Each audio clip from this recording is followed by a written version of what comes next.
The disappearance of Daniel Hives.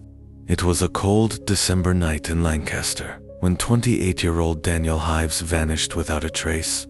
The date was December 10th, 2022, just weeks before Christmas. What should have been an ordinary evening took a chilling turn, one that left his family searching for answers, grappling with uncertainty, and holding on to fading hope.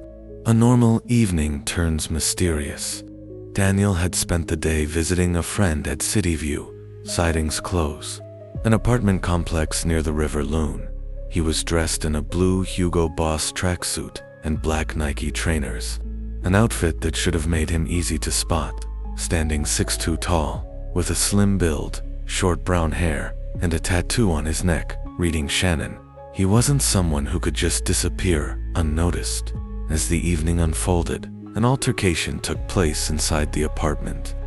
What it was about and how serious it became remains unclear, but what is known is that at around 9:30 p.m., Daniel left the building and stepped out into the cold December air.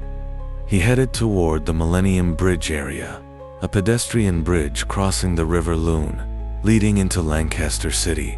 That was the last time anyone saw him. The search begins. When Daniel failed to return home, his family immediately knew something was wrong.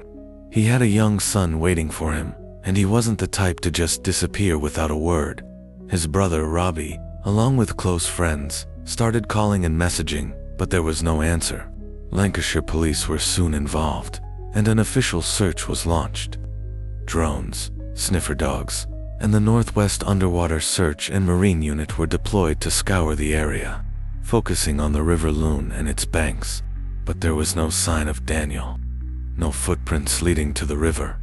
No CCTV footage showing him walking away. No dropped items or clothing left behind.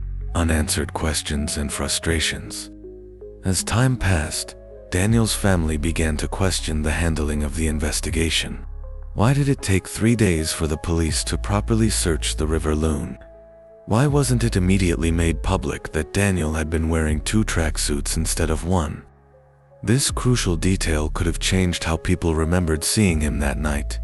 Why was the case not given more urgency? His brother Robbie, along with other family members, took matters into their own hands. They started organizing search parties, walking along the riverbanks, handing out flyers, and retracing Daniel's last known steps. A family left in the dark. Daniel's 30th birthday came and went. There were no calls, no texts, just a painful silence.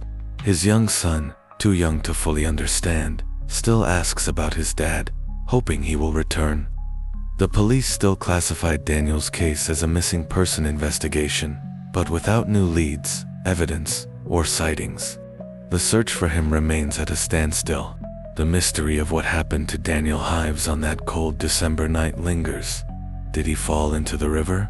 Did something happen during the altercation before he left the apartment? Did someone harm him?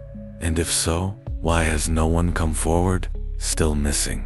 More than 2 years has passed, but Daniel's family refuses to give up. They plead for anyone who might have seen something that night to come forward. Somewhere out there, the truth remains hidden.